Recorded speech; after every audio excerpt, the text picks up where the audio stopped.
എല്ലാവർക്കും സായിരാം. വിവേക ചൂടാമണി നമുക്ക് തുടർന്ന് നോക്കാം. സദാശിവസമാരംഭാം ശങ്കരാചാര്യമധ്യമാം അസ്മദാചാര്യപര്യന്താം വന്ദേ ഗുരുപരമ്പരാം. നമ്മൾ നോക്കിക്കൊണ്ടിരിക്കുന്ന ഭാഗം തത്വമസി എന്നതില് തത്പദ വിചാരം കഴിഞ്ഞു, ത്വംപദ വിചാരം കുറെ ചെയ്തു, അസി എന്ന ഐക്യത്തെയും നമ്മൾ മനസ്സിലാക്കി.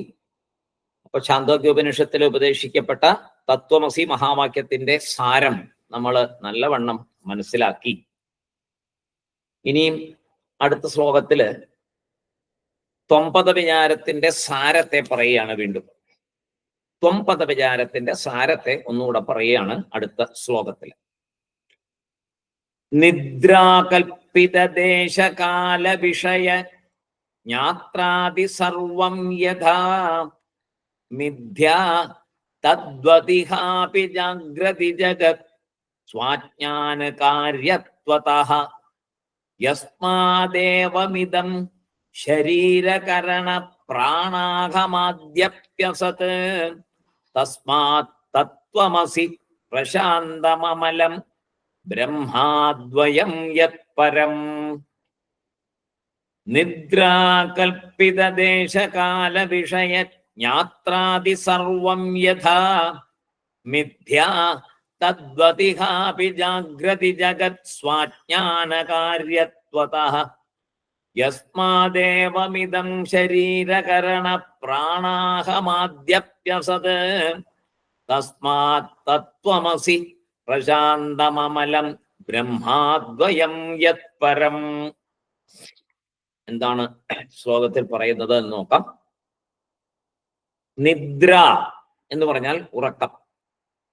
നിദ്രാകൽപ്പിത, ഉറക്കം കാരണമായിട്ട്, അതായത് അജ്ഞാനം എന്ന് പറയാം. നിദ്രാകൽപ്പിതമായത് എന്ന് പറയാം, അജ്ഞാനം മൂലം എന്ന് പറയാം, ഉറക്കം കാരണമായി. ദേശകാല വിഷയജ്ഞാത്രാദി, എന്താണത്? സ്വപ്നത്തില് നമുക്ക് എന്തെല്ലാം ഉണ്ട്? നമ്മൾ ഒരു ദേശത്ത് ഉള്ളതായിട്ട് നമുക്ക് കാണും, ഏതെങ്കിലും ഒരു ദേശത്തിലുള്ളതായിട്ട് നമുക്ക് ഫീൽ ചെയ്യും. പിന്നെയോ കാലമുണ്ട്, ഇല്ലേ? കാലം ഏതെങ്കിലും കാലത്തിലാണല്ലോ കാണുന്നത്, പകലോ വൈകുന്നേരമോ, അങ്ങനെ ഏതെങ്കിലുമൊക്കെ സമയങ്ങളായിരിക്കും. കാലമുണ്ടായിരിക്കും, ദിവസങ്ങൾ ഉണ്ടായിരിക്കും, ചിലപ്പോൾ കുറേ ദിവസങ്ങൾ ഒന്നിച്ചു കടന്നു പോകും. അങ്ങനെ കാലവും സ്വപ്നത്തിനകത്ത് വരുന്നുണ്ട്. ദേശമുണ്ട്, പിന്നെ എന്തെങ്കിലും ഒരു വിഷയം ഉണ്ടായിരിക്കുമല്ലോ, ഉറപ്പായിട്ടും. വിഷയമുള്ളത് കൊണ്ടാണല്ലോ സ്വപ്നം കണ്ടു എന്ന് പറയുന്നത്. അപ്പൊ വിഷയമുണ്ടായിരിക്കും. അപ്പൊ ദേശകാല വിഷയജ്ഞാത്രാദി, ജ്ഞാതൃ എന്നാൽ സ്വപ്നത്തെ അറിയുന്നവൻ, അതാണ് ജ്ഞാത്രാദി എന്ന്. ജ്ഞാതൃ എന്ന് പറഞ്ഞാൽ ഈ സ്വപ്നം കാണുമ്പോ സ്വപ്നം കാണുന്നു എന്ന് അറിയുന്നുണ്ടല്ലോ നമ്മള്. അതുകൊണ്ടാണല്ലോ ഉണർന്നു കഴിയുമ്പോൾ പറയുന്നേ ഞാൻ സ്വപ്നം കണ്ടു എന്ന്.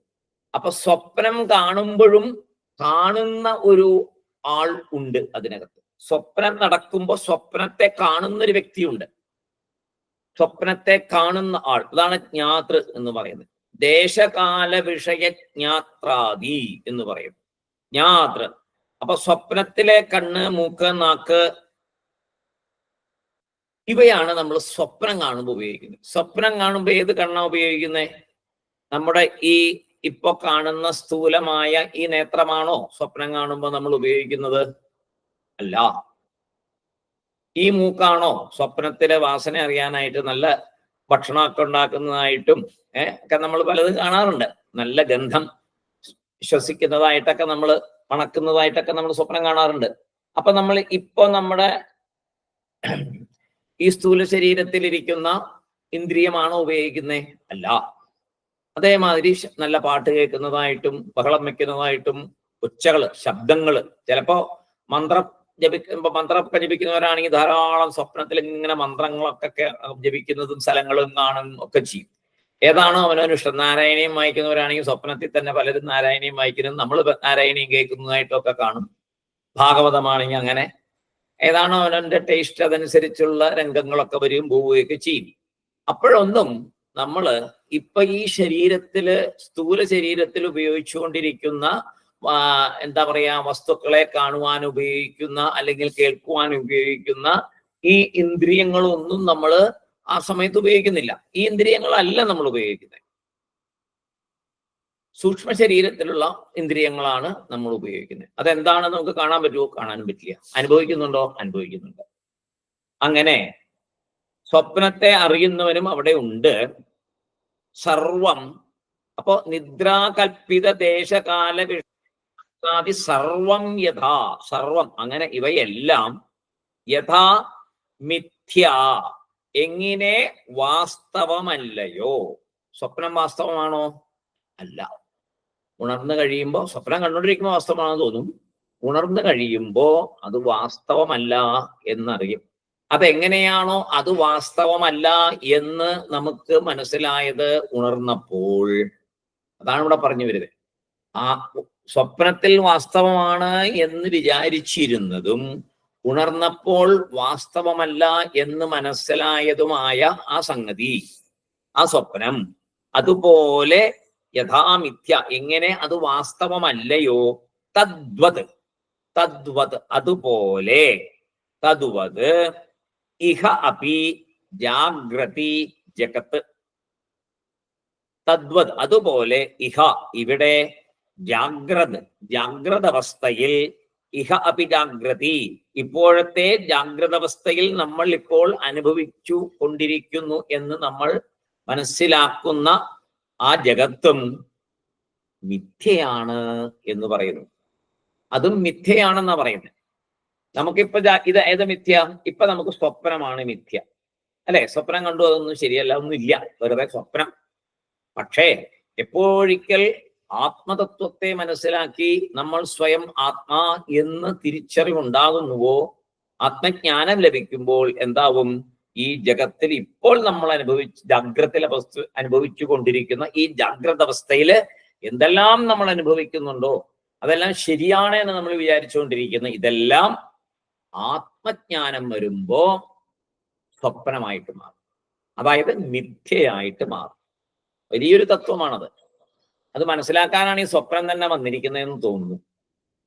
നമ്മളിപ്പോ സ്വപ്നം കാണുമ്പോൾ അത് യാഥാർത്ഥ്യമല്ല എന്ന് ഉണരുമ്പോൾ മനസ്സിലാവുന്നുണ്ടല്ലോ. അങ്ങനെ മനസ്സിലാക്കി തരാനായിരിക്കണം ഈശ്വരൻ സ്വപ്നം എന്നുള്ളൊരു സംഭവം കൂടെ നമ്മുടെ ഉള്ളിലേക്ക് വെച്ചിരിക്കുന്നത് എന്ന് വേണം മനസ്സിലാക്കാൻ. കാരണം ആത്മതത്വത്തെ മനസ്സിലാക്കാൻ ഒരു ഉദാഹരണം പറഞ്ഞു തരണ്ടേ? ഇത് ഈ കാണുന്ന ഭൂമിയും നമ്മളിപ്പോ കാണുന്ന ഈ ലോകവും ഈ ജനങ്ങളും ഇതെല്ലാം മിഥ്യയാണ് എന്ന് പറയുമ്പോൾ അതെങ്ങനെ എന്നൊരു ചോദ്യം വരുമ്പോൾ അതിങ്ങനെയാണ് എന്ന് പറഞ്ഞു തരാനായിട്ട് സ്വപ്നാവസ്ഥയെ ഉദാഹരണമായിട്ട് പറയാൻ സാധിച്ചാൽ അപ്പോൾ മാത്രമല്ലേ നമുക്കത് മനസ്സിലാവുള്ളൂ. അല്ലെങ്കിൽ നമുക്ക് ഇങ്ങനെ മനസ്സിലാവും? അതുപോലെ എന്ന് പറയാൻ വേറെ എന്തെങ്കിലും വേണ്ടേ? അപ്പോ ആ സ്വപ്നത്തിലുള്ള അന്ന് സ്വപ്നത്തിൽ ദേശമുണ്ട്, കാലമുണ്ട്, സമയമുണ്ട്, എല്ലാം ഉണ്ട് സ്വപ്നത്തില്. ഉണർന്നു കഴിയുമ്പോൾ ഇതൊന്നുമില്ല. അപ്പൊ എങ്ങനെയാണോ സ്വപ്നം വാസ്തവമല്ല എന്ന് മനസ്സിലായത്, അതുപോലെ ഇപ്പോൾ നമ്മൾ യാഥാർത്ഥ്യം എന്ന് വിചാരിച്ചു കൊണ്ടിരിക്കുന്ന ഈ സംസാര ചക്രത്തിലെ നമ്മുടെ എല്ലാ കാര്യങ്ങളും ആത്മതത്വം മനസ്സിലാക്കി ആത്മാവിൽ രമിക്കുമ്പോൾ മിഥ്യയാണ് എന്ന് മനസ്സിലാവും. അപ്പൊ എന്താ പറയുന്നേ? അടുത്ത വാചകം, മിഥ്യാ തദ്വതിഹാപി ജാഗ്രതി ജഗത് സ്വാജ്ഞാന കാര്യത്വതഃ സ്വ അജ്ഞാന കാര്യത്വതഃ. അതാണ് സ്വാജ്ഞാന കാര്യത്വതഃ എന്ന് പറഞ്ഞു. സ്വ അജ്ഞാന കാര്യത്വതഃ, തൻ്റെ ആത്മ അജ്ഞാനം, അതാണ് കാര്യത്വതഃ എന്ന് പറഞ്ഞാൽ അതിൻ്റെ ഫലമായി എന്നർത്ഥം. കാര്യത്വതഃ എന്ന് പറഞ്ഞാൽ അതിൻ്റെ ഫലമായി. ഏതിൻ്റെ ഫലമായി? സ്വ അജ്ഞാനം, അവനവന്റെ തൻ്റെ ആത്മ അജ്ഞാനത്തെ കുറിച്ച്. അവനവന്റെ ആത്മ അജ്ഞാനത്തിന്റെ ഫലമായി എന്തുണ്ടാവുന്നു?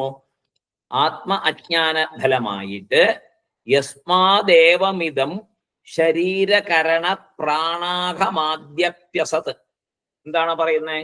യസ്മാത്, യാതൊരു കാരണത്തിനാൽ, അതായത് സ്വ ആത്മ അജ്ഞാന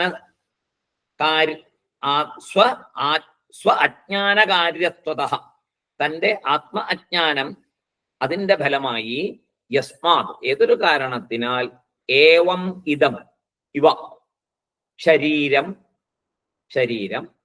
കരണം ജ്ഞാനേന്ദ്രിയ കർമ്മേന്ദ്രിയങ്ങൾ അതിനെയാണ് ഇവിടെ കരണം എന്ന് പറയുന്നത്. ശരീര കരണ പ്രാണാഹമാദ്യപ്യസത് എന്നാണ് പറഞ്ഞത്. അപ്പോ പ്രാണാഹ പ്രാണന്മാർ, ശരീരം ജ്ഞാനേന്ദ്രിയ കർമ്മേന്ദ്രിയങ്ങള്, പ്രാണന്മാർ, അഹം എന്ന അഹങ്കാരം ആദി അങ്ങനെ മമകാരം മുതലായവ. ശരീരം ജ്ഞാനേന്ദ്രിയ കർമ്മേന്ദ്രിയങ്ങള്, പ്രാണൻ, അഹങ്കാരം, മമകാരം മുതലായവയും അപി എന്ന് പറഞ്ഞാൽ അവയും, ഈ പറഞ്ഞ കാര്യങ്ങളെല്ലാം അവയും അസത്ത്, അതായത് ഉണ്മയല്ലാത്തതാണ് അസത്ത്. അസത് സത്ത് എന്ന് പറഞ്ഞാൽ ഉള്ളത്, അസത് ഇല്ലാത്തത്. അസത് ഉണ്മയല്ല. തസ്മാത് അതുകൊണ്ട്, ഇതൊന്നും ഉണ്മയല്ല. സ്വപ്നത്തിൽ കണ്ടതൊന്നും എങ്ങനെ ഉണ്മയല്ല എന്ന് മനസ്സിലാക്കിയോ അതുപോലെ ആത്മജ്ഞാനം കൊണ്ടാണ് നമ്മൾ എന്ത് വിചാരിച്ചിരിക്കുന്നത്? ഈ ശരീരവും ഈ കാണുന്ന ഇതെല്ലാം സത്യമാണ് എന്ന് വിചാരിച്ചിരിക്കുന്നത്. ഈ കാണുന്നതൊന്നും ഉണ്മയല്ല എന്ന് മനസ്സിലാക്കി കഴിയുമ്പോൾ യത് പരം ഏതാണോ ഏറ്റവും മേലെ അത് അദ്വയമായി രണ്ടില്ലാത്തതായി ഇരിക്കുന്നുവോ, ബ്രഹ്മമായി ഇരിക്കുന്നുവോ, തസ്മാത് തത്വമസി പ്രശാന്തമമലം ബ്രഹ്മാദ്വയം യത്പരം എന്നാ പറഞ്ഞത്. അതായത് യത്പരം ഏറ്റവും ഉയർന്നത്, ഏറ്റവും മേലെ ഏതോ അത് അദ്വയം, രണ്ടില്ല, അദ്വയമായി രണ്ടെന്ന് ഇല്ലാത്തതായി ഇരിക്കുന്നുവോ, ബ്രഹ്മമായി ഇരിക്കുന്നുവോ, അമലം ശുദ്ധമായി ഇരിക്കുന്നുവോ, പ്രശാന്തം ശാന്തമായി ഇരിക്കുന്നുവോ, തത് അങ്ങനെയുള്ള ബ്രഹ്മം ത്വം അസി നീ തന്നെയായിരിക്കുന്നു. ശരീരത്തെ ഞാൻ എന്ന് വിചാരിച്ചാൽ എന്താണ്? ഞാൻ ഉണ്മയല്ല. ഞാൻ ഉണ്മ ആവണമെങ്കിൽ ഞാൻ ആത്മാ എന്നറിഞ്ഞാലോ? അപ്പൊ ഞാൻ ഉണ്മയായി, ശരീരം ഞാനല്ല. ഇത് മനസ്സിലാക്കാനാണ് വീണ്ടും വീണ്ടും വീണ്ടും ഇത് പറയുന്നത്. സ്വപ്നം കണ്ടു, ഉണർന്നപ്പോ സ്വപ്നം പോയി, സ്വപ്നം യാഥാർത്ഥ്യമല്ല, മിഥ്യയാണെന്ന് മനസ്സിലായി. അതുപോലെ ഈ ശരീരത്തിലെ ഇന്ദ്രിയങ്ങള്, പ്രാണൻ തുടങ്ങി മമാകാരം, അഹങ്കാരം എല്ലാം എന്റേത്, ഞാൻ എന്നുള്ള ചിന്തകളെല്ലാം എപ്പോൾ പ്രത്യക്ഷമാകും? എപ്പോഴാണോ ഞാൻ ചൈതന്യമാണ്, ഞാൻ ആത്മസ്വരൂപമാണ്, ഞാൻ ബ്രഹ്മമാണ്, ഏറ്റവും ഉന്നതമായ ആ ബ്രഹ്മതത്വം തന്നെയാണ് ഞാൻ, ഞാൻ ഞാൻ ഞാൻ ഞാൻ എന്നെൻ്റെ ഉള്ളിൽ സ്ഫുരിക്കുന്ന ആ ആത്മഭാവം, അത് ഈ ശരീരമല്ല, അത് ഈ കാണുന്നതൊന്നുമല്ല, അത് ഒരു ചൈതന്യമാണ്. ഞാൻ ആ ചൈതന്യമാണ്. എനിക്ക് എന്നെ അറിയാൻ വേറെ ഒരു ഉപാധിയുടെയും ആവശ്യമില്ല. നമ്മൾ നേരത്തെ പഠിച്ചതാ. ഞാനുണ്ട് എന്ന് പറയാൻ നമുക്ക് എന്തെങ്കിലും ആവശ്യമുണ്ടോ? കണ്ണു വേണോ? മൂക്ക് വേണോ? ചെവി വേണോ? ഇതൊക്കെ ഉണ്ടെങ്കിലേ ഞാൻ എന്ന് പറയുള്ളൂ? അല്ല. ഞാൻ എന്ന് പറയാൻ നമുക്കിതൊന്നിന്റെ ആവശ്യമില്ല. നമ്മൾ സ്വയം ഞാൻ എന്ന് പറയും. അതാരാണ്? ഞാൻ എന്ന് പറയും. അപ്പൊ ഞാൻ എന്ന് പറയുന്നതിന് ഇതൊന്നും ആവശ്യമില്ല.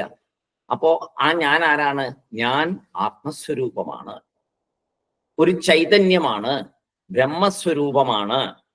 അങ്ങനെ ഞാൻ ബ്രഹ്മസ്വരൂപമാണ് എന്നറിഞ്ഞാൽ പിന്നെ ഈ ശരീരം ഇതെല്ലാം വാസ്തവമാണോ?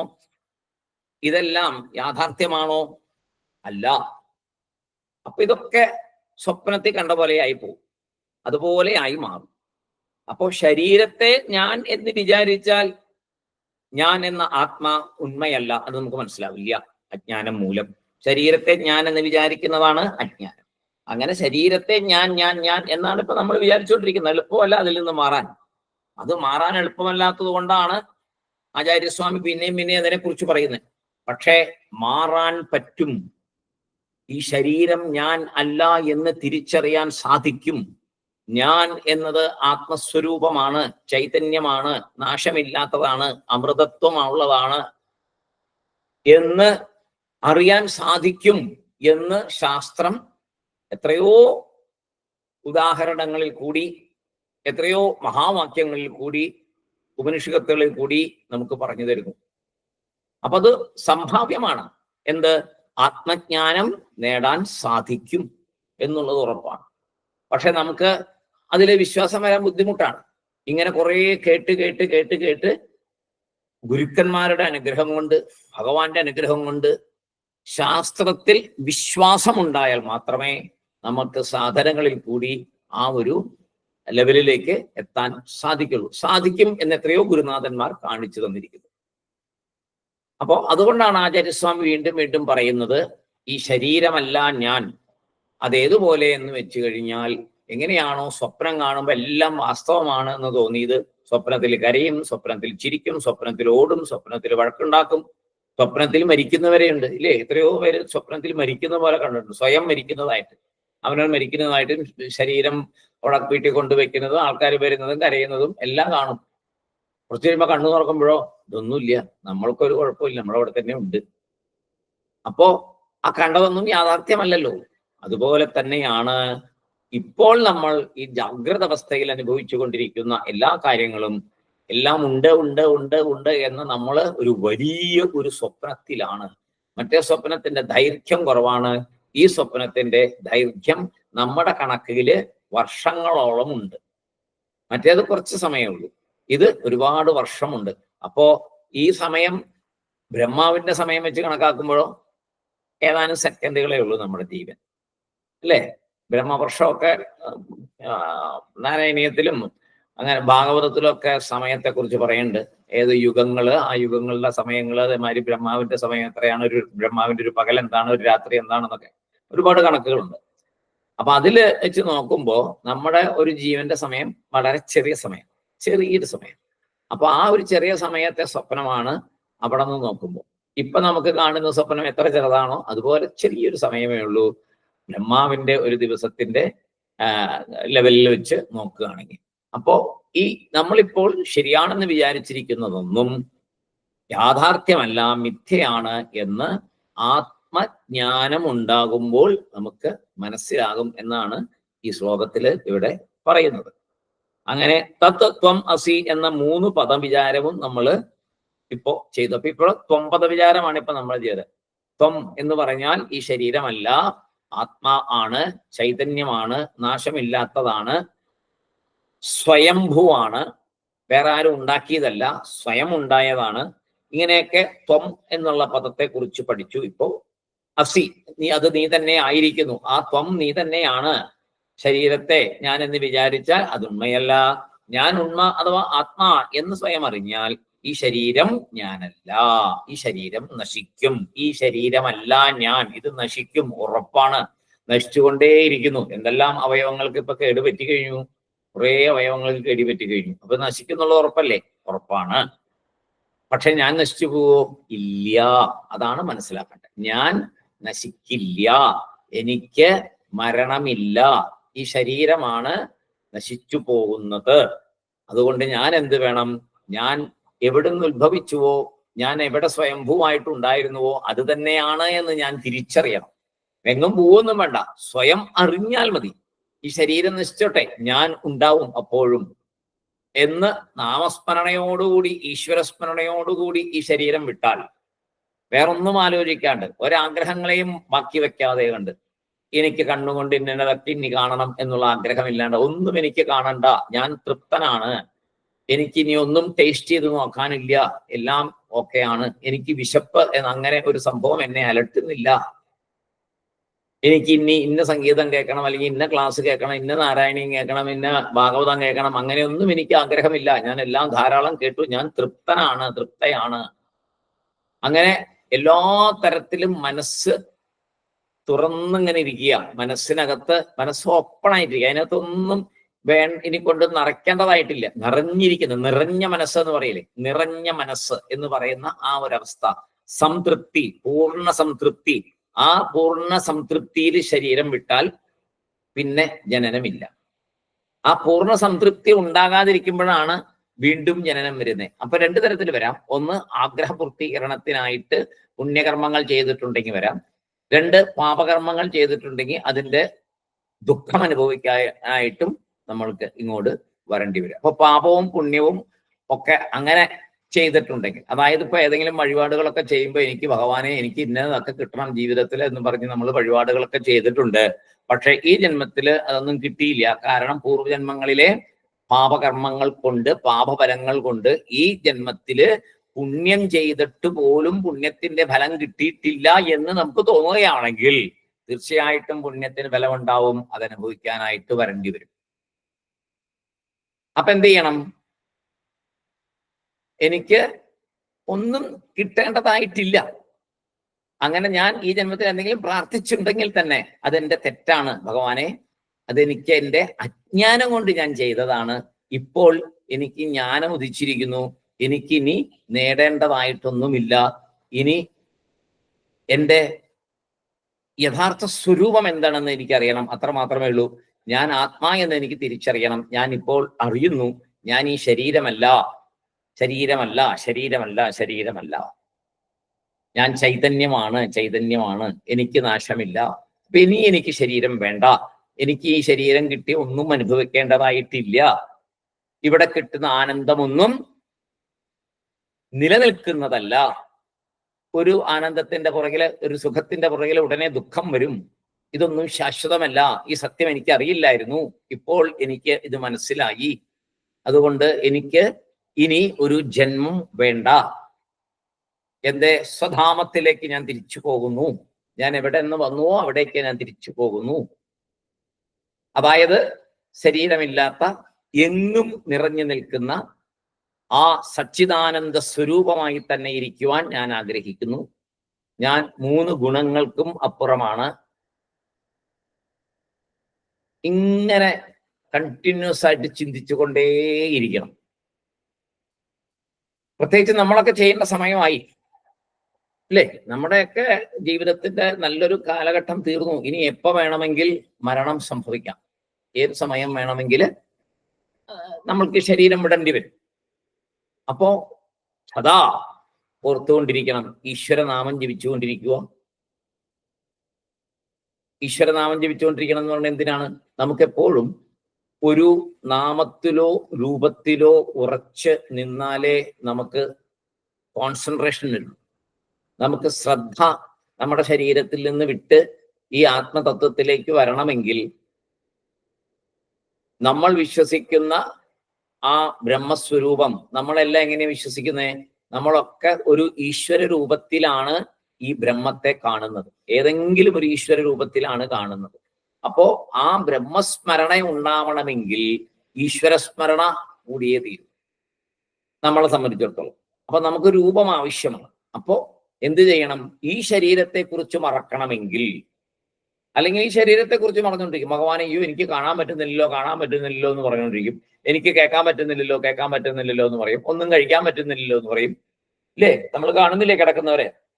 വയ്യാതെ കിടക്കുന്ന എത്ര പേരെ കാണുന്നു? അവർക്കൊക്കെ കംപ്ലൈന്റേ ഉള്ളൂ. എനിക്ക് ഒന്നും കേൾക്കാൻ പറ്റുന്നില്ല, ഒന്നും കേൾക്കാൻ പറ്റുന്നില്ല. എന്തിനാ കേൾക്കണേ? ഒന്നും കേൾക്കണ്ട. അല്ലെ കേട്ടതൊക്കെ പോരെ, ഇത്രയും കാലം കേട്ടത് പോരെ, ഇനി എന്ത് കേൾക്കാൻ? അപ്പൊ അതിങ്ങനെ ബാക്കി നിൽക്കുവാണ്. ഇവിടെ എന്തൊക്കെയോ പറയുന്നു, വീട്ടിൽ എന്തൊക്കെയോ സംസാരിക്കുന്നു, ആരോ വരുന്നു പോകുന്നു, എനിക്കെല്ലാം അറിയണം, എല്ലാം അറിയണം, എല്ലാം അറിയണം. അറിഞ്ഞിട്ട് എന്ത് ചെയ്യാനാ? ഒന്നും ചെയ്യാനില്ല. എപ്പോ വേണമെങ്കിലും മരണം വന്ന് പിടിക്കാം. അതൊക്കെ വിട്ട് കളയണം. അതറിയണം, ഇതറിയണം എന്നുള്ള ചിന്തകളൊക്കെ കളയണം. ഒന്നും അറിയണ്ട, എന്തറിയാൻ? അതേമാതിരി കിടക്കുന്ന ആൾക്കാര് ഇല്ലേ, നമ്മൾ തന്നെ ചിലപ്പോ കൊണ്ടുപോകും ചില വീടുകളിലേക്ക്. അവര് സുഖമില്ലാതിരിക്കുകയാണ്, ഇനി എത്ര നാളെന്ന് അറിയില്ല. അവർക്ക് ചക്കപ്പുഴുക്ക് വലിയ ഇഷ്ടമാണ്.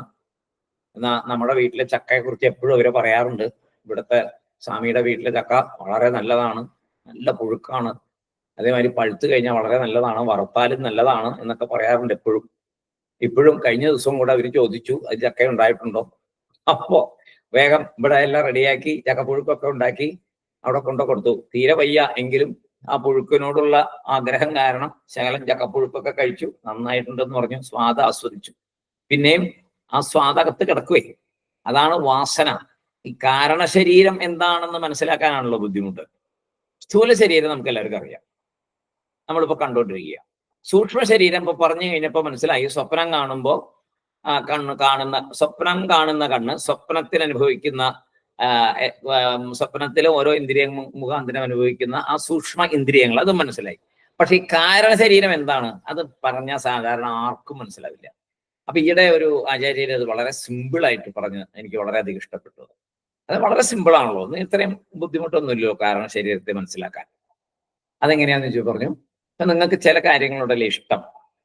നിങ്ങൾ ജനിച്ച മുതല് നിങ്ങൾക്ക് ഒരു വീട്ടിൽ നിങ്ങൾ 3-4 മക്കളുണ്ട്. എല്ലാ മക്കൾക്കും ഒരേ രീതിയിലാണോ ഇഷ്ടങ്ങള്? അച്ഛൻ വളർത്തുന്നതും അമ്മ വളർത്തുന്നതും എല്ലാവരെയും ഒരുപോലെയാണ്. 4 പേരും 4 രീതിയിൽ വളർന്നു പോകുന്നു. 4 പ്രൊഫഷൻസ് തിരഞ്ഞെടുക്കുന്നു. 4 ടേസ്റ്റാ. ഒരു വീട്ടിൽ തന്നെ ഭക്ഷണം കഴിക്കുമ്പോൾ 4 കുട്ടികളുണ്ടെങ്കിൽ 4 കുട്ടികൾക്ക് 4 ടേസ്റ്റാ. അതെങ്ങനെ സംഭവിക്കുന്നു? ചിന്തിച്ചു നോക്കിയിട്ടുണ്ടോ എന്ന് ചോദിച്ചു. ഇല്ല. അതാണ് വാസന. കഴിഞ്ഞ ജന്മത്തിലെ ആ ആഗ്രഹങ്ങളാണ് ഈ ജന്മത്തിൽ വാസനയായിട്ട് വരുന്നത്. കഴിഞ്ഞ ജന്മത്തിൽ ഏതിനോടാണോ നല്ല പ്രിയം, ആ പ്രിയം ഇപ്പോഴത്തെ വാസനയാവും. അതേപോലെ തന്നെ വെറുപ്പും. കഴിഞ്ഞ ജന്മത്തിൽ ഏതിനെയാണോ ഒത്തിരി വെറുത്തിരുന്നത്, അതിപ്പോഴും നമുക്ക് ഇഷ്ടമാവില്ല. അല്ല, ഇതാരും പറഞ്ഞു തരുന്നല്ലോ. അച്ഛനും അമ്മയും പറഞ്ഞു തരുന്നല്ല, ഇത് പറഞ്ഞു തരുന്നില്ല. നീ ഇന്നതിനെ ഇഷ്ടപ്പെടണം, ഇന്നതിനെ നീ വെറുക്കണം, ഇന്നതാണ് അങ്ങനെ പറഞ്ഞാലൊന്നും നമുക്ക് കേൾക്കത്തില്ല. അങ്ങനെയാണെങ്കിൽ എല്ലാവരും നന്നായി പോകുമല്ലോ. എത്ര നല്ല ഉപദേശങ്ങൾ കിട്ടിയാലും പിന്നെയും ആ ഉപദേശങ്ങളും സ്വീകരിക്കാതെ അവനവന്റെ തന്നെ വഴിക്ക് സഞ്ചരിക്കും. എത്ര ഉപദേശിച്ചാലും അവനവന്റെ വഴിക്കാണ് സഞ്ചരിക്കുന്നത്. ആ സഞ്ചരിക്കാനുള്ള പ്രേരണ, ഉള്ളിൽ നിന്നുണ്ടാകുന്ന പ്രേരണയാണ് കാരണശരീരം അഥവാ വാസന. ആ വാസനയാണ് നമ്മളെ നയിക്കുന്നത്. ഞാൻ ആരാകണം എന്ന് ചോദിക്കുമ്പോൾ, ഒരു കുട്ടിയോട് ചോദിക്കുമ്പോൾ കുട്ടി പറയുന്നു ഞാൻ എഞ്ചിനീയർ ആകാൻ ആഗ്രഹിക്കുന്നു, അല്ലെങ്കിൽ ഞാൻ ഡോക്ടറാകാൻ ആഗ്രഹിക്കുന്നു, അല്ലെങ്കിൽ ഞാനൊരു അധ്യാപകനാകാൻ ആഗ്രഹിക്കുന്നു, എനിക്ക് PhD ചെയ്യണം. ഇങ്ങനെയൊക്കെ പറയുന്നത് വാസനയാണ്. അതാണ് വാസന. ആ വാസനയാണ് കാരണശരീരം. എത്ര സിമ്പിളായിട്ടാ പറഞ്ഞു തരുന്നേ, എത്ര പെട്ടെന്ന് നമുക്കിപ്പോ മനസ്സിലായി. അപ്പൊ നമ്മൾ എന്ത് ചെയ്യണം? സ്ഥൂല ശരീരം പൊക്കോളും, ശരിയാ. അത് കഴിയുമ്പോൾ തീർന്നു, കത്തിച്ച് കളയും, പോകും. സൂക്ഷ്മ ശരീരത്തെ കളയാനുള്ള വഴികളൊക്കെ നമുക്ക് ആചാര്യസ്വാമി പറഞ്ഞു തന്നു. സാധന ചെയ്ത് ഓരോ ഇന്ദ്രിയങ്ങളെയും അവനവന്റെ നിലയ്ക്ക് സഞ്ചരിക്കാവുന്നതിൽ നിന്ന് പിടിച്ചു നിർത്തിയിട്ട് ഞാൻ പറയുന്നത് നീ കേൾക്കണം എന്ന് ഓരോ ഇന്ദ്രിയത്തിനോടും പറഞ്ഞ് ഇന്ദ്രിയത്തിനെ അതിന്റെ നിലയ്ക്ക് നിർത്തുക. അപ്പൊ സൂക്ഷ്മ ശരീരം അവിടെ നിന്നോളൂ. ഞാൻ പറയുന്നത് മനസ്സെ, ഞാൻ പറയുന്നത് നീ ചിന്തിക്കാവൂ. കണ്ണെ, ഞാൻ പറയുന്നത് നീ കാണാവൂ. ചെവിയെ, ഞാൻ പറയുന്നത് നീ കേൾക്കാവൂ. ഇങ്ങനെ അതിനെ കൺട്രോളിൽ കൊണ്ട് നിർത്തി കഴിയുമ്പോൾ സൂക്ഷ്മ ശരീരത്തിന്റെ കാര്യത്തിൽ ഓക്കെ ആവും. പിന്നെ പോയിട്ട് കാരണശരീരം, അതിനെ എങ്ങനെ കളയും? അതാണ് ഇപ്പൊ ഈ പറഞ്ഞ വാസനകൾ, പൂർവ്വജന്മ വാസനകൾ എന്ന് പറയുന്ന സംഭവം, കാരണശരീരം. അതിനെന്ത് വേണം? ഈ ജന്മത്തില് ഒന്നിനോടും പ്രത്യേകിച്ച് ഒരു ആഗ്രഹം വെച്ചു പുലർത്തരുത്. ഇത് വളരെ സിമ്പിളായിട്ട് പറഞ്ഞു തന്നിട്ടുണ്ട് ആചാര്യസ്വാമി. എവിടെയാണ്? വിവേകം, പിന്നെ വൈരാഗ്യം എന്നൊരു കാര്യം പറഞ്ഞു അല്ലേ? എല്ലാത്തിനോടും വൈരാഗ്യം ഉണ്ടാവണം. വൈരാഗ്യം എന്ന് പറഞ്ഞാൽ അതിനെ കാണുമ്പോൾ ദേഷ്യം എന്നുള്ളതല്ല വൈരാഗ്യം. ഒന്നിനോടും പ്രത്യേകിച്ച് മമത, പ്രത്യേകിച്ച് ആഗ്രഹം ഇല്ല. ഇപ്പൊ കിട്ടിയോ കഴിച്ചു, കിട്ടിയില്ലേ വേണ്ട.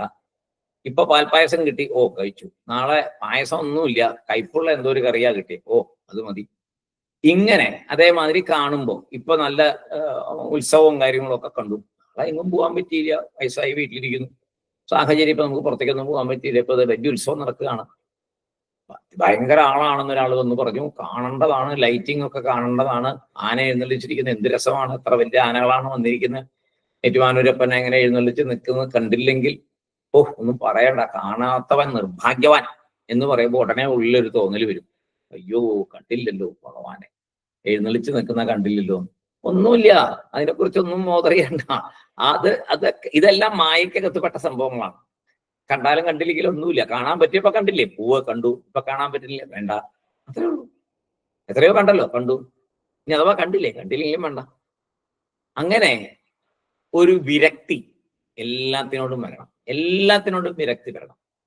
മക്കളെ കണ്ടിട്ട് എത്ര കാലായി, ഇപ്പൊ കണ്ടാ എന്നാ പ്രത്യേകിച്ച് സംഭവിക്കുന്നത്? ഒന്നും സംഭവിക്കുന്നില്ല. കണ്ടു, ശരി, സന്തോഷം. അടുത്ത നിമിഷം എന്തുണ്ടാവും? കാണാത്തതിന്റെ സങ്കടം ഉണ്ടാവും. അങ്ങനെ എല്ലാത്തിലും പതുക്കെ പതുക്കെ പതുക്കെ വിരക്തി വരണം. എന്നാൽ മാത്രമേ അവസാന സമയം വെട്ടിക്കിടക്കുമ്പോൾ, മരണം കാത്തി കിടക്കുമ്പോൾ നമുക്ക് ഈശ്വര വിചാരം മാത്രം ഉള്ളിലുണ്ടാവും. ഇനി അവനെ ഞാൻ ആത്മാ എന്നുള്ള വിചാരത്തിലേക്കൊന്നും പോണ്ട. അതിനു മുമ്പ് തന്നെ ഈശ്വരനെ വിചാരിക്കാൻ പറ്റണല്ലോ. നമ്മളൊരു ഉപനിഷത്തിൽ പഠിച്ചു ഓർക്കുന്നുണ്ടോ? അവസാനം കിടക്കുമ്പോ പറയുന്നു, ഹേ സൂര്യഭഗവാനെ, ശുക്ലപക്ഷത്തിൽ കൂടി എൻ്റെ ഈ ജീവനെ അങ്ങ് കൊണ്ടുപോകണമേ ഭംഗിയായിട്ട്. എനിക്കിപ്പോ അങ്ങയെ നമസ്കരിക്കാൻ പറ്റില്ല, എണീക്കാൻ പറ്റില്ല, എണീറ്റ് ദണ്ഡ നമസ്കാരം ചെയ്യാൻ പറ്റില്ല, സൂര്യ നമസ്കാരം ചെയ്യാൻ പറ്റില്ല, എൻ്റെ ശരീരം തളർന്നിരിക്കുന്നു. പക്ഷെ അത് ഞാൻ അറിയുന്നു. എനിക്കിപ്പോൾ ചെയ്യാൻ കഴിയുന്നത് എൻ്റെ മനസ്സിൽ അങ്ങയെ ഓർക്കാനും മനസ്സുകൊണ്ട് നമസ്കരിക്കുവാനേ പറ്റുള്ളൂ എന്ന് പറയുന്ന ഒരു ഭാഗം ഓർക്കുന്നു. ഒരു ഉപനിഷത്തിന്റെ അവസാനത്തിൽ നമ്മൾ വായിച്ചതാണ്. അപ്പോ അതുപോലെ സാധിക്കണം. അവിടെ ഇരുന്ന് കരയല്ല വേണ്ട. എനിക്ക് എണീക്കാൻ പറ്റില്ലല്ലോ എന്ന് പറഞ്ഞ് കരയുക, വീട്ടുകാരെ വിളിച്ച് കരഞ്ഞുകൊണ്ടിരിക്കുക, ഏത് നേരം കണ്ണീന്ന് വെള്ളം വരിക, പിന്നെ കുറെ പേരെ പ്രാകുക, എനിക്കിങ്ങനെ വന്നല്ലോ എന്നും പറഞ്ഞ് ഞാൻ എന്തെല്ലാം നന്മ ചെയ്തതാണ്, എന്തെല്ലാം പുണ്യകർമ്മങ്ങൾ ചെയ്തതാണ്, എന്നാലും ഈശ്വരൻ എന്നോട് ഇങ്ങനെ ചെയ്തല്ലോ. ഇതൊക്കെ നമ്മൾ സ്ഥിരം കണ്ടുകൊണ്ടിരിക്കുന്ന കാര്യമാണ്. നമ്മളങ്ങനെയൊന്നും ആകരുത്. നമ്മൾ ഈ ഉപനിഷത്തൊക്കെ പഠിച്ച് വിവേക ചൂടാമണിയൊക്കെ പഠിച്ച് നല്ല ഭംഗിയായിട്ടെല്ലാം മനസ്സിലാക്കിയ നമ്മള് ഹാപ്പി ആയിട്ടിരിക്കണം. ശരീരം ഇതാ തളർന്നു, ശരീരത്തിന്റെ സമയമായി, ഈ ശരീരത്തിനെ നമ്മൾ കളയാറായി, ഈ ഷർട്ട് ഊരി വെച്ച് പുതിയ ഷർട്ട് ഇടേണ്ട സമയമാ വരുന്നത്. പക്ഷെ എനിക്ക് പുതിയ ഷർട്ട് വേണ്ട, ഈ ശരീരം പൊക്കോട്ടെ, ഇത് പഴയതായി, ഇത്തിരി കേടായി, ഇത് പൊക്കോട്ടെ, ഇതിനി വേണ്ട. ഇതാണ് എൻ്റെ പ്രാരബ്ധത്തിന്റെ ഭാരമാണിത്, എൻ്റെ പ്രാരബ്ധം കൊണ്ടാണ് ഞാനിത് ചുമന്നുകൊണ്ടിരുന്നത്. ഇനിയിപ്പോ എനിക്ക് പ്രാരബ്ധമൊക്കെ തീരുന്നു, ഇപ്പോൾ എനിക്ക് ജ്ഞാനം ലഭിച്ചിരിക്കുന്നു, ഞാൻ ഈ ശരീരമല്ലെന്നും എനിക്ക് പ്രത്യേക ഒരു ആഗ്രഹങ്ങളുമില്ല, ഇനി ജീവിതത്തിൽ നേടേണ്ടതായിട്ടൊന്നുമില്ല, എൻ്റെ മനസ്സിൽ ഒരാഗ്രഹവും ബാക്കിയില്ല, ഞാൻ പൂർണ്ണ സംതൃപ്തനാണ്, സംതൃപ്തയാണ്. ഈ ശരീരം ഉപേക്ഷിക്കുമ്പോൾ ഞാൻ ഇതാ സ്വതന്ത്രനാകുന്നു.